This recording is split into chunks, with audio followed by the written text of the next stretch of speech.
کا نزول ہے بلاغل الا بکمالہ۔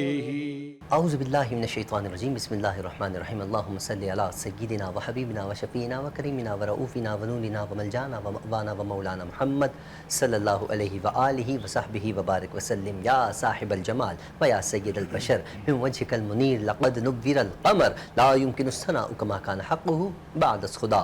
بزرگ توئی قصہ مختصر۔ محترم ناظرین و سامعین، السلام علیکم ورحمۃ اللہ وبرکاتہ۔ میں ہوں آپ کا میزبان حافظ حامد رضا اور آپ دیکھ رہے ہیں پروگرام احکام شریعت۔ احکام شریعت میں ناظرین ہم آپ کی ملاقات جید علماء اکرام سے کرواتے ہیں، جن سے ہم کرتے ہیں سوالات اور جاننے کی کوشش کرتے ہیں دین اسلام کے حوالے سے معلومات، اور اس کے ساتھ ساتھ ہم مختلف شعبہ جات سے تعلق رکھنے والی شخصیات سے بھی آپ کا تعارف کراتے ہیں، اور ان کے علاوہ نعت مصطفیٰ صلی اللہ علیہ وآلہ وسلم سننے کی بھی سعادت حاصل کرتے ہیں۔ نعت خواں حضرات ہمارے ساتھ موجود ہوتے ہیں۔ ناظرین، یقیناً پروگرام کا حسن ہوتا ہے کہ پروگرام کے حسن میں آپ قرآن کی بات کریں، صاحب قرآن سرکار دو عالم صلی اللہ علیہ وآلہ وسلم کی بات کریں، حضور کے فرامین کی بات کریں، اصحاب کی بات کریں، اہل بیت عظام کی بات کریں۔ اگر آپ ان ہستیوں سے تھوڑا سا بھی سائڈ پر ہو جائیں تو ناظرین آپ ڈگمگا جائیں گے۔ ڈگمگانا ہے تو پھر ہستیوں سے تھوڑا سا سائڈ پہ ہو جائیے، ڈگمگانا ہے تو قرآن پڑھنا چھوڑ دیجئے۔ اگر ڈگمگانا ہے، پوری زندگی وہ کہتے ہیں نا خواری کرنی ہے، اپنی زندگی کو بگاڑ کی طرف لے کر جانا ہے، تو قرآن کو سمجھنا چھوڑ دیجئے۔ اگر اپنے آپ کو سنوارنا ہے، اپنے آپ کو کامیاب انسان بنانا ہے، دنیا میں جینے کا بہتر طریقہ جاننا ہے، تو آپ کو پھر ناظرین قرآن کے دامن کو تھامنا ہوگا۔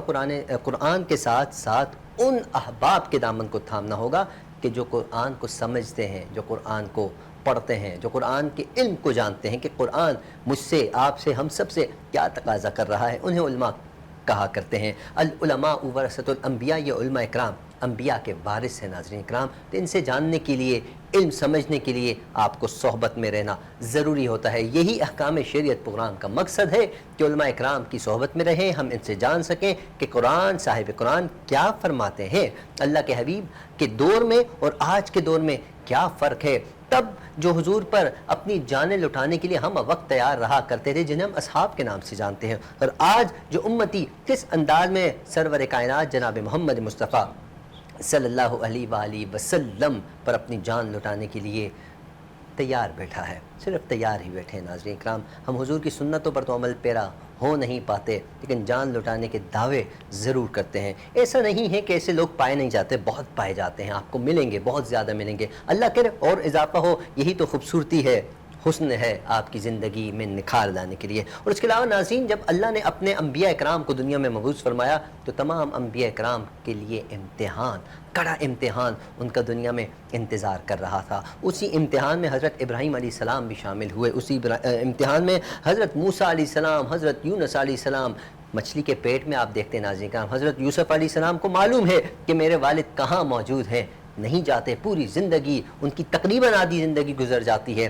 اپنے والد محترم کی یاد میں زندگی گزارتے ہیں۔ ناظرین کرام، کنویں میں بھی جاتے ہیں، نئی زندگی بھی اللہ انہیں عطا فرماتا ہے، اللہ انہیں بادشاہ بھی بناتا ہے۔ ناظرین کرام، اگر ہم حضرت ایوب علیہ السلام کی بات کریں، ان کے صبر کی بات کریں، اس طرح اگر ہم تمام انبیاء کی بات کریں تو ہمیں ہر جگہ صبر نظر آتا ہے، ہر جگہ امتحان ہی امتحان نظر آتا ہے۔ لیکن ان امتحانوں میں کچھ امتحانات ایسے بھی ہیں، حضرت اسماعیل کی بات کریں، حضرت ابراہیم کی بات کریں۔ آج ناظرین کرام قربانی کا سماں ہے، ہر جگہ قربانی کے جانور آپ کو نظر آ رہے ہیں۔ یہ سارے جانور جتنے آپ کو نظر آ رہے ہیں نا، یہ سب صدقہ ہے آمنہ کے لال کا۔ اگر میں یہ کہوں یہ صدقہ ہے آمنہ کے لال کے آبا و اجداد کا، حضرت ابراہیم، حضرت اسماعیل کا، ان کی قربانی قبول ہوتی ہے، دمبا آ جاتا ہے۔ ناظرین کرام، آج ہم ان کی سنت پر عمل کرتے ہیں، کوئی دمبے کی قربانی کر رہا ہے، کوئی بکرے کی قربانی کر رہا ہے ناظرین کرام، تو کوئی بیل، اونٹ کی قربانی کر رہا ہے، تو طرح طرح کی قربانیاں ہیں۔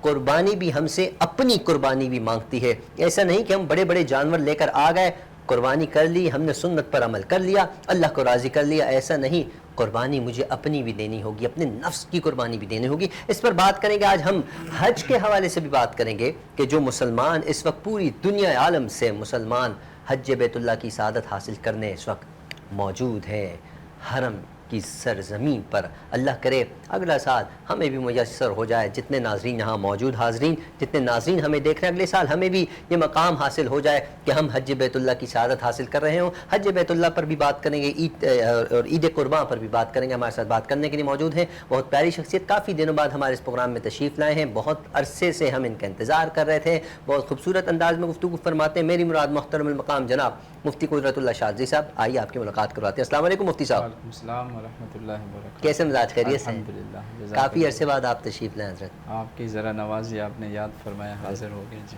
اللہ آپ کو سلامت رکھے، آپ کی محبت اسی طرح سلامت رہیں جی، قائم رہیں، آباد رہیں۔ مفتی صاحب آپ سے گفتگو کریں گے، آپ کو بھی بتائیں، اپنے ناظرین کو بھی بتائیں۔ ہمارے درمیان ایک پیاری سنخواں وہ موجود ہیں کہ جو آج کا ناظرین کرم سوشل میڈیا کا دور ہے، الیکٹرانک میڈیا کے ساتھ ساتھ سوشل میڈیا۔ ہم نے دیکھا ان محترمہ کو سوشل میڈیا پر بہت ایکٹیو نظر آتی ہیں، ان کے پیچھے یقیناً محنت ہوگی، کسی ایک فرد کی محنت نہیں ہے، ان کے والدین کی محنت بہت اہمیت کے حامل ہوتی ہے۔ پلس ہم نے دیکھا ہے کہ ان کے ساتھ ان کی والدہ محترمہ ہمیشہ ساتھ ہوا کرتی ہیں اور وہ ان کو سپورٹ کرتی ہیں۔ یاد رکھیے گا، جب بھی آپ کے والدین کی سپورٹ آپ کے ساتھ آ جائے، آپ کے والد کی یا والدہ کی، تو پھر آپ کی کامیابی کو کوئی نہیں روک سکتا۔ کامیابی کے درمیان بڑے لوگ حائل ہوتے ہیں، کوئی کس حال میں، تو کوئی حسد کر دیتا ہے، تو کوئی فلاں فلاں فلاں۔ آپ سمجھ رہے ہیں میں کیا کہنا چاہ رہا ہوں؟ لیکن جب ماں کی دعا ساتھ ہو، والد محترم کی شفقت ساتھ ہو، تو آپ کو کامیاب ہونے کے لیے کوئی بھی نہیں روک سکتا۔ ہماری دعا ہے کہ جس طرح یہ کامیابی کی منزلوں کو چھوتی چلی جا رہی ہیں، اللہ انہیں اور عزت عطا فرمائے اور کامیابیاں عطا فرمائے۔ میری مراد محترمہ ہبہ مزمل قادری ہمارے ساتھ موجود ہے۔ السلام علیکم ہبہ، کیسی ہیں آپ؟ وعلیکم السلام، میں بالکل ٹھیک، خیریت سے؟ ٹھیک ٹھاک ہے بالکل، الحمدللہ۔ ماشاءاللہ۔ بہت خوشی ہوئی آپ تشریف لائیں، آپ نے اپنا وقت نکالا، اور ہم آپ ہی سے گزارش کرتے ہیں کہ نعت مصطفیٰ صلی اللہ علیہ وسلم پیش کریں یا حمد باری تعالیٰ، جو آپ کا جی چاہے آپ کلام پیش کیجیے۔ جہاں روضے پاک خیر الورا ہے، وہ جنت نہیں ہے تو پھر اور کیا ہے؟ کہاں میں کہاں یہ مدینے کی گلیاں، یہ قسمت نہیں ہے تو پھر اور کیا ہے؟ محمد کی عظمت کو کیا پوچھتے ہو کہ وہ صاحب کعبہ کوسین ٹھہرے، کوسین ٹھہرے، بشر کی سرش مہمان نوازی، بشر کی سرش مہمان نوازی، یہ قسمت واہ واہ۔ نہیں ہے تو پھر اور کیا ہے؟ جو اسی کو کملی میں اپنی چھپا لے، جو دشمن کو بھی زخم کھا کر دعا دے، کھا کر دعا دے، اسے اور کیا نام دے گا زمانہ، اسے اور کیا نام دے گا زمانہ، یہ رحمت نہیں ہے تو پھر اور کیا ہے؟ جہاں روضے پاک خیر الورا ہے، یہ رحمت نہیں ہے تو پھر اور کیا ہے؟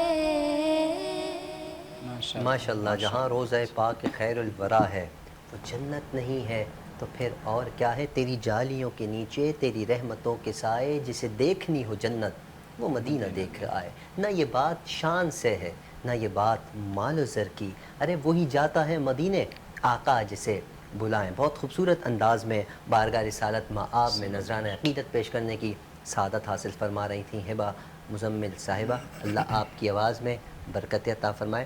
آپ سے ہم وقتاً فوقتاً اور کلام بھی سنیں گے۔ ناظرین اپنے موضوع کی طرف بڑھتے ہیں۔ مفتی صاحب ارشاد فرمائیے گا، قربانی مجھ سے اور آپ سے ہم سب سے کیا تقاضا کرتی ہے، اور قرآن مجید و فرقان حمید میں قربانی کی فضیلت کیا ہے؟ بسم اللہ الرحمن الرحیم۔ قال اللہ تبارک و تعالی فی القرآن المجید والفرقان الحمید، قل ان صلاتی و نسکی و محیای و مماتی للہ رب العالمین، صدق اللہ العظیم۔ اللہم صلی علی سیدنا و مولانا محمد مبارک وسلم۔ احمد بھائی، سب سے پہلے آپ کا بے حد مشکور ہوں، آپ کی ساری ٹیم کا، کہ آپ نے مجھے یہ سعادت بخشی اور مجھے حاضری کا موقع دیا کہ آپ کے پلیٹ فارم سے میں اللہ رسول کا پیغام اللہ کے بندوں تک پہنچاؤں۔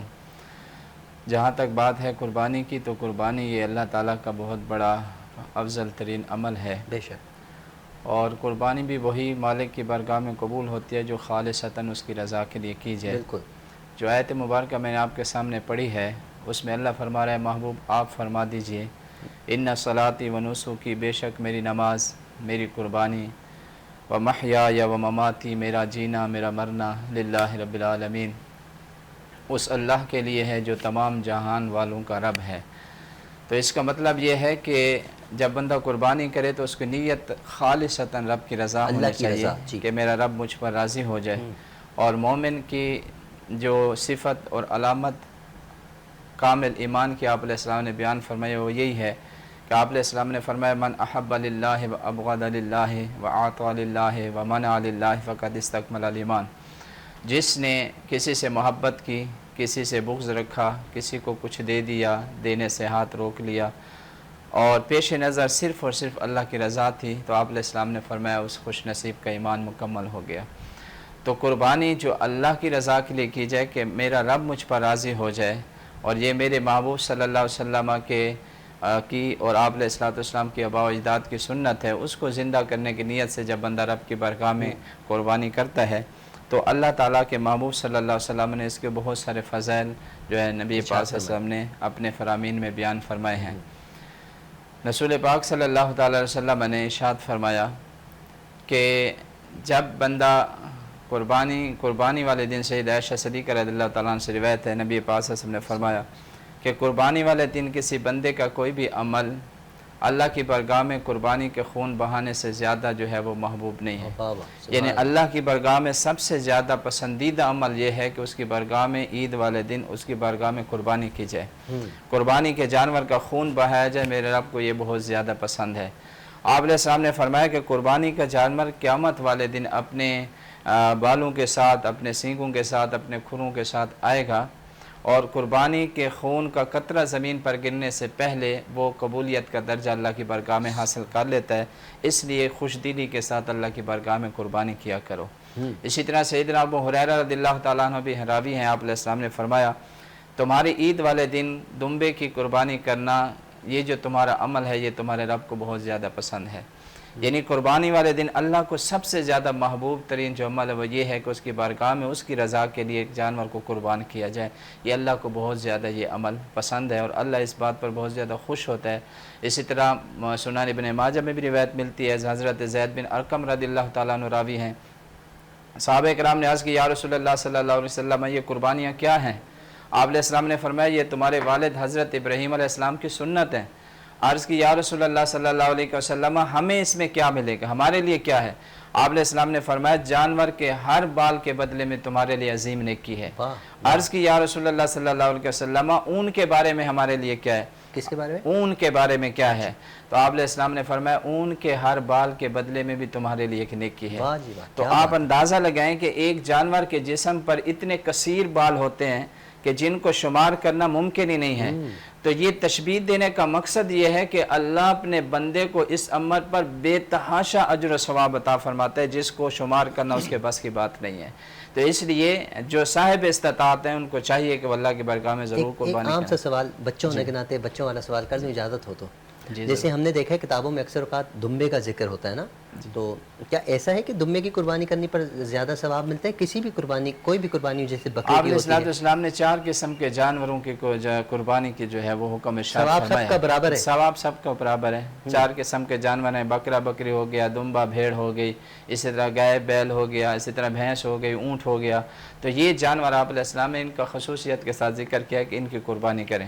تو ان میں سے جو بھی جانور میسر ہو، استطاعت کے مطابق بندہ جو بھی خرید سکے اس کی قربانی کرے، ثواب اسی طرح ثواب سب کا برابر ہے، لیکن زیادہ تر ہم نے دیکھا دمبے اور اونٹ کا ذکر زیادہ ہوتا ہے۔ بہت خوبصورت بات مفتی صاحب آپ نے کی، بہت سے سوالات ناظرین جو آپ کے ذہن میں وہ مجھ تک پہنچ جاتے ہیں کسی بھی طریقے سے نا، تو میں ہم مفتی صاحب سے ہم سوال کرتے ہیں، لیکن ہماری چھوٹی سی مجبوری ہے، بریک لینا بہت ضروری ہے۔ بڑھتے ہیں بریک کی طرف، ملتے ہیں مختصر سے بریک کے بعد، کہیں نہ جائیے گا۔ تو کا نزول ہے بلاغ العلا بکمالہ، تو کا نزول ہے بلاغ العلا بکمالہ۔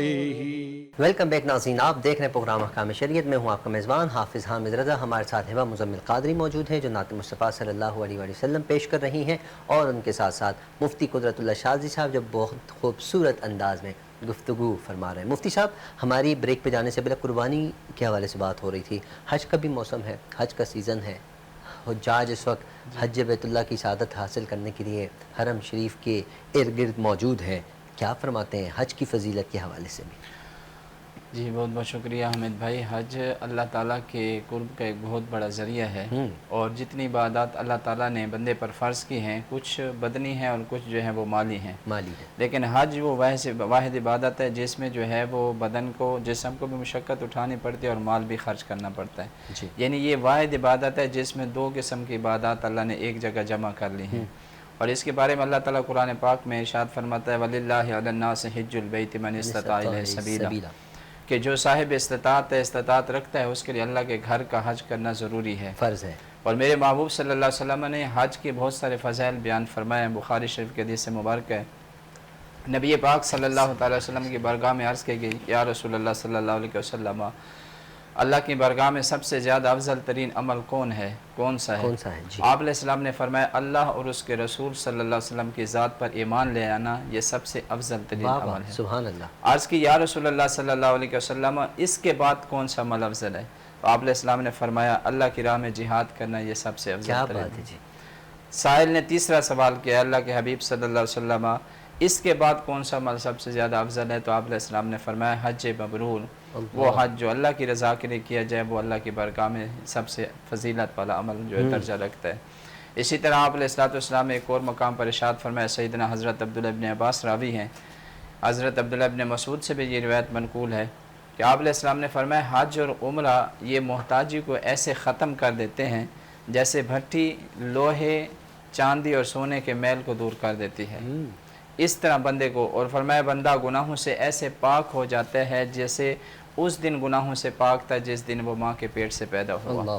یعنی یہ حج وہ عمل ہے کہ جس کے کرنے سے اللہ تعالیٰ بندے کو ہر قسم کے گناہ سے پاک کر دیتا ہے۔ اور ایک اور مقام پر میرے محبوب صلی اللہ علیہ وسلم نے ارشاد فرمایا حاجی قیامت والے دن 400 افراد کی شفاعت فرمائے گا، اور فرمایا خود گناہوں سے ایسے پاک ہو جائے گا جیسے اس دن گناہوں سے پاک تھا جس دن وہ ماں کے پیٹ سے نکلا تھا۔ تو ایک تو اللہ اس کو یہ عزت دے گا قیامت والے دن کہ وہ اپنے خاندان کے 400 افراد کی شفاعت کرے گا، اور اللہ اس 400 افراد کی شفاعت کرے گا، اور اللہ اس حاجی کی شفاعت کو قبول کر کے ان گناہ گاروں کو جنت میں داخل فرمائے گا، اور خود اس بندے کی ذات پر اللہ یہ کرم کرے گا کہ اس کو گناہوں، ہر قسم کے گناہوں سے پاک فرما دے گا۔ صاحب ایک سوال ذہن میں آ گیا، آج اچانک سے سوال آ رہے ہیں، حج کر میں آ گیا اور میں نے 400 بندے جو ہمارے خاندان کے، ان کی شفاعت واجب ہو جاتی ہے؟ جی اس کے لیے ضروری ہے، واجب ہوگا، اللہ اس کو حق دے دیتا ہے۔ اس کے بعد میں آ کر دوبارہ گناہوں میں لگ گیا، میں ادھر ادھر کی وہی اس کی برائی، اس کی برائی، فلاں کی برائی، وہ برا، تو میں تو VIP شاندار، میں ہی تو دنیا میں ایک اچھا ہوں، تو پھر کیا وہ جو واجب والا سین تھا وہ آن ہی ہے یا وہ کلوز ہو گیا؟ نہیں، وہ تو جو اس نے پہلا حج کا عمل کیا تھا وہ تو برقرار رہے گا۔ یہ اس کا جیسے حدیث میں آتا ہے نا کہ جیسے اس نے حج کر لیا تو اس کا پیچھے جو نامہ اعمال کا سلسلہ تھا اس میں جو گناہ تھے وہ سارے اللہ تعالیٰ معاف کر دے گا۔ حدیث پاک میں یہ بھی آتا ہے کہ جب بندہ طواف زیارت کرتا ہے تو اللہ کا فرشتہ اس حاجی کے کندھے پر ہاتھ رکھ کے کہتا ہے کہ تو پچھلے زمانے کے تیرے سارے گناہ معاف ہو گئے، آئندہ زمانے کے لیے تو نیا عمل کر، تو پچھلے سارے معاف ہو جاتے ہیں اور اللہ نے اس کو جو عزت دینی ہے وہ اس کو دے گا، اور اس نے اس کے بعد آ کر اس چیز کو سنبھالنا تھا، اور اتنی سعادت اس کو ملی تھی، اسے چاہیے تھا کہ وہ بقیہ زندگی اللہ کی اطاعت میں بسر کرتا، لیکن وہ نافرمانی میں لگ گیا، تو وہ ایک علیحدہ چیز ہے کہ اس نے نئے سلے سے پھر گناہوں سے کا سلسلہ شروع کر دیا۔ پنجابی کہنے نے کہ ادھی رگ بد گئی ہے، وہ کیا مطلب کہ جب کوئی حج کر کے آ جاتا ہے تو دیکھا جاتا ہے کہ 6 7 5 زیادہ سے زیادہ 1 مہینے تک تو ماشاءاللہ شریف النفس ہوتے ہیں، تو اس کے بعد وہ معاملات دوبارہ بہتری کی طرف جانے کے بجائے بگاڑ کی طرف چلے جاتے ہیں، تو یہ تو بہت زیادہ اصل برا حامد عمل بھائی ہے۔ بات یہ ہے کہ جو بندہ اللہ کے جتنے قریب ہونا چاہتا ہے نا، تو شیطان تو انسان کا جو ہے وہ بہت بڑا دشمن ہے، بالکل ایسے اس نے تو قسم کھائی کہ یا اللہ تیرے بندوں کو تیری بارگاہ تک نہیں پہنچنے دوں گا، تو یہ بھی ہمارے لیے ایک بہت بڑی رکاوٹ ہے کہ وہ ہمیں جو ہے وہ بار بار جو ہے وہ اللہ کی بارگاہ سے دور کرنے کی کوشش کرتا رہتا ہے، تو بندے سے گناہ ہو جانا یہ بڑی بات نہیں ہے۔ آپ علیہ السلام نے فرمایا کہ ہر آدم کا بیٹا جو ہے وہ اولاد آدم خطا کار ہے، لیکن سب سے اچھا گناہ گار وہ ہے جو اپنے گناہ پر جو ہے وہ شرمندگی کا اظہار کرتا ہے، ندامت کا اظہار کرتا ہے، تو گناہ ہو جانا ایک فطری عمل ہے، گناہ ہونے کے بعد اس پر شرمندگی کا اظہار اور ندامت کا آ جانا بندے کے دل میں، اور اللہ کی بارگاہ میں حاضر ہو کر گناہوں کی معافی مانگنا، یہ اللہ کو زیادہ پسند ہے۔ بے شک یہ صحیح تو ہے۔ اس لیے اگر خطا ہو بھی جائے تو بندہ فوراً رب کی بارگاہ میں اچھا حاضر ایک ہو، اللہ حج سے ہے، معافی حج کے لیے اس نے سفر، حاجی ہے، حج کے لیے سفر باندھ دیا ہے، جاتے ہوئے اس کا انتقال ہو جاتا ہے، تو کیا اس کو حج کا ثواب یہ ملتا ہے؟ حدیث پاک میں آتا ہے، آپ علیہ السلام نے فرمایا جو بندہ حج یا عمرے کی نیت سے نکلا اور راستے میں وہ فوت ہو گیا تو وہ قیامت تک اس کے لیے جو ہے وہ حج کا ثواب لکھا جائے گا، قیامت تک اس کو برابر حج کا ثواب ملتا رہے گا، اور جو بندہ عمرہ کی نیت سے نکلا اور راستے میں فوت ہو گیا تو اس کے اللہ کی طرف سے وہ جو ہے وہ غازی لکھا جائے گا، قیامت والے دن وہ غازیوں کے صف میں کھڑا ہوگا۔ سبحان اللہ، بڑی سعادت کی بات ہے مفتی بڑی صاحب یہ۔ سعادت کی بات اچھا مفتی صاحب، بہت سے لوگوں کو ہم نے دیکھا حج کے لیے یہاں سے نکلتے ہیں لیکن ان کو حج کے اراکین نہیں معلوم ہوتے، بہت سی چیزیں رہ جاتی ہیں، تو اس پر کیا ہمیں کرنا چاہیے اور اس پر ہمیں ثواب ملے گا یا گناہ ملے گا، یہ بھی پلیز بتائیے گا۔ دیکھیں حمید بھائی، اللہ تعالیٰ نے قرآن پاک میں ایک اصول بیان کیا ہے، فَاسْأَلُوا أَهْلَ ذِكْرٍ إِن كُنتُمْ لَا تَعْلَمُونَ، اگر تم نہیں جانتے تو علم والوں سے اس کے بارے میں معلومات حاصل کرو۔ اب ایسی بات بھی نہیں ہے کہ بندہ جنگل میں رہتا ہے، کوئی اہل علم جو ہے وہ ہے نہیں، علم والا اس کو میسر ہی نہیں ہے۔ عموماً ہوتا یہ کہ قافلے جاتے ہیں، ان کے ساتھ ایک معلم تو ضرور ہوتا ہے جو اس چیز کی عالم ہوتا ہے، مفتی ہوتا ہے، جو ان چیز کے بارے میں معلومات رکھتا ہے اور وہ گائیڈ کرتا رہتا ہے۔ وہ آج کل اپنی ویڈیو میں لگ جاتے ہیں نا، ہاں، تو وہ اس کا اپنا عمل ہے، اس کو چاہیے تھا کہ جس مقصد کے لیے گیا اسی مقصد کو سامنے رکھتا اور تمام چیزوں کی معلومات کرتا، اور ہمارے ہاں عموماً حج کے موقع پر ایسے ہوتا ہے کہ حجاج کرام کے لیے باقاعدہ ورکشاپ کا جو ہے وہ تمام کیا جاتا ہے، ان کو پہلے سے بتایا جاتا ہے کہ یہ عمل آپ نے اس طرح ارکان ادا کرنے ہیں، اس کے باوجود اگر کوئی بندہ لاپرواہی کا مظاہرہ کرتا ہے تو ظاہری بات ہے اس سے مواخذہ ہوگا، بہت سارے مقامات پر دم بھی لازم آ جاتا ہے، اور تو ایسے ہوتا ہے کہ بعض اوقات بندہ حج کر کے آیا اور چکر لگا کے آیا، ایسے حقیقت میں حج ہوا ہی نہیں، چکر لگا کے۔ تو اس لیے ان چیزوں کا خاص طور پر اہتمام کرنا چاہیے۔ اچھا میں ایک چیز اور ایڈ کرنا چاہوں گا، ظاہر ہے آپ اور ہم تو عشق محبت والے ہیں نا، حضور اکرم صلی اللہ علیہ وسلم سے محبت کا اظہار کرتے ہیں، بہت سے لوگ ہم نے دیکھا حجاج جو ہیں وہ چلے جاتے ہیں لیکن وہ حرم مدینہ نہیں جاتے، وہ واپس پلٹ آتے ہیں کعبہ شریف سے ہی، ان کے بارے میں، ان کے مطلب ہم برائی نہیں کر رہے، ایک جنرل جاننے کے لیے، کیونکہ عالم ہمارے سامنے موجود ہے تو ہم نے تو علم حاصل کرنا ہے نا، جاننا ہے، تو ایسوں کے بارے میں کیا کہتا ہے قرآن، کہتا ہے یا احادیث میں کچھ ہے یا اصحاب کا کوئی فرمان ہے، وہ ارشاد فرمائیے گا۔ اصل میں شریعت کا حامد بھائی ایک اصول ہے، اور وہ اصول یہ ہے کہ کوئی بھی عمل اس وقت تک جو ہے وہ اللہ کی بارگاہ میں قبول نہیں ہوتا جب تک وہ رسول اللہ صلی اللہ علیہ وسلم کی اتباع اور محبت میں نہ کیا جائے۔ بے شک۔ تو محبت کا تقاضا تو یہ ہے کہ جب بندہ رخصت ہو، ہمارا تو حال یہ ہوتا ہے کہ ہم جاتے ہیں، کوشش ہوتی ہے پہلے یار ہم مدینہ شریف جائیں، پہلے رسول اللہ صلی اللہ علیہ وسلم کی بارگاہ میں حاضری دیں اور پھر ہم مکہ شریف میں جا کر جو ہے وہ ہم کعبۃ اللہ کا طواف کریں، تو عشاق کا تو یہ عالم ہوتا ہے، اور ویسے بھی جانا چاہیے کہ رسول اللہ صلی اللہ علیہ وسلم کی بارگاہ میں اعمال کی قبولیت کا دار و مدار تو میرے محبوب صلی اللہ علیہ وسلم کی ذات مبارکہ سے منحصر ہے، تو آپ علیہ السلام کی بارگاہ میں جا کر حاضری دینا، سلام کرنا، یہ تو بہت بڑی سعادت کی بات ہے۔ شفاعت بھی تو ہے وہاں۔ جی بالکل، اور آپ علیہ السلام کی حدیث شریف کا مفہوم بھی ہے کہ جس نے میری قبر کی زیارت کی اس پر میری شفاعت واجب ہوگی، روزہ رسول پہ لکھا ہوا بھی ہے۔ جی، تو جو بندہ نہیں جاتا تو اپنے آپ کو شفاعت سے محروم کر رہا ہے، اور اس دن تو آپ علیہ السلام کی شفاعت کی ضرورت ہر ایک کو پڑے گی، تو اس لیے جانا چاہیے۔ کعبے سے لوٹ آیا مدینے نہ گیا، کیسے جاتا؟ وہ کہتے ہیں کہ کیسے جاتا، تجھے آقا نے بلایا ہی نہیں، یہاں تو بات بلاوے کی ہوتی ہے، یہ وہ لوگ لوٹ آتے ہیں، عاشق یہ کہتا ہے، عاشق کوئی عاشق تو اس نے یہ کہا نا کہ وہ لوگ لوٹ کر آ جاتے ہیں جنہیں بلاوا نہیں ہوتا، جنہیں بلاوا ہوتا ہے وہ تو بس کسی بھی طرح تڑپ رہے ہوتے ہیں وہاں پہنچنے کے لیے۔ اچھا مفتی صاحب، قربانی کے حوالے سے بہت سے لوگ جیسا کہ کچھ دن پہلے بال تراشنا، ناخن کاٹنا، یہ ساری چیزیں جو ہے اس حوالے سے کیا حکم ارشاد فرمائیں؟ حامد بھائی حدیث پاک میں آتا ہے کہ جو بندہ قربانی کا ارادہ رکھتا ہو تو جیسے ذی الحج کا چاند نظر آئے تو وہ بال اور ناخن جو ہے وہ نہ کٹوائے، اور پھر عید الاضحیٰ والے دن جو ہے وہ یہ کام کر لے، بال بھی کٹوا لے، اور وہ تو یہ مستحب عمل ہے، اس پر اللہ تعالیٰ اس کو زیادہ ثواب عطا فرمائے گا۔ اب یہ نہیں ہے کہ یہ کوئی وجوب کا درجہ نہیں رکھتا، اگر کوئی بندہ ایسا عمل نہیں کرتا اور کٹوا لیتا ہے تو اس کے لیے کوئی گناہ نہیں ہے، قربانی ہو جائے۔ اکثر لوگ قربانی میں کسی قسم کا مذائقہ نہیں ہے۔ اور یہاں تک بھی روایات میں ملتا ہے کہ جو بندہ قربانی نہیں کر سکتا وہ اگر یہ عمل کرتا ہے، یعنی یکم ذی الحج سے جیسے چاند نظر آئے اس نے بال بھی نہیں کٹوائے اور ناخن بھی نہیں تراشے، اور عید والے دن تراش لیتا ہے اور بال کٹوا لیتا ہے، تو اللہ اس عمل کی برکت سے اس کو قربانی کا ثواب عطا فرماتا ہے۔ اچھا حضرت، میں نے 3-4 جانور لے کر میں آ گیا، تگڑے تگڑے نا، اچھے پورے علاقے والے بچے کہہ رہے ہیں واہ کمال کر دیا بھائی، لیکن عید کا دن آیا تو میں نے عید نہیں پڑھی۔ قربانی بڑے اچھے جوشیلے انداز میں، خوشی کے ساتھ، محبت کے ساتھ اللہ کی رضا حاصل کرنے کے لیے کی، عید میں نے جان بوجھ کے چھوڑ دی تو مجھے ثواب ملے گا؟ قربانی ایک علیحدہ عمل ہے حامد بھائی، اور عید کی نماز ایک علیحدہ عمل ہے۔ اس کے لیے لازم اور ضروری تو یہ تھا کہ اصل چیز تو جو ہے وہ عید کی نماز کی ادائیگی ہے، کہ جس کی آپ علیہ السلام نے بڑی تاکید فرمائی ہے۔ اور اس میں علماء نے ایک جو ہے وہ مسئلہ بیان کیا ہے کہ ہمارے دیہاتوں میں تو اور بات ہوتی ہے، شہروں میں یہ ہے کہ اس وقت تک قربانی جائز نہیں ہے جب تک جو ہے وہ عید کی نماز ادا نہیں ہو جاتی۔ اس میں بھی بعض اوقات بہت سارے لوگ جو ہے وہ لاپرواہی کا اظہار کرتے ہیں کہ ابھی عید کی نماز نہیں ہوئی ہوتی، پہلے صرف جانور قربان کر دیتے ہیں تو وہ ان کی قربانی نہیں ہوئی، ان کو دوبارہ کرنی پڑے گی۔ اس میں جو ہے وہ علماء نے ایک رخصت دی ہے کہ اگر شہر میں بندہ رہتا ہے تو اس کے لیے یہ رخصت ہے کہ اس کے علاقے میں جہاں بھی پہلی عید کی نماز ادا ہو گئی، بھلے اس کے محلے میں ادا نہیں ہوئی، اس سے کوئی فرق نہیں پڑتا، اس کے محلے میں کسی بھی مسجد میں جو ہے علاقے میں اگر عید کی نماز ادا ہو چکی ہے، اس کی مسجد میں ادا نہیں ہوئی تو وہ جانور ذبح کر دیتا ہے تو اس کی قربانی ہو جائے گی۔ یعنی عید کی نماز کا کہیں اس کے علاقے میں ادا ہو جانا ضروری ہے، اگر کہیں بھی نہیں ہوئی اور پہلے وہ ذبح کر دیتا ہے تو اس کی جو ہے وہ قربانی نہیں ہوئی، اس کو دوبارہ جانور خرید کر جو ہے وہ ذبح کرنا پڑے گا۔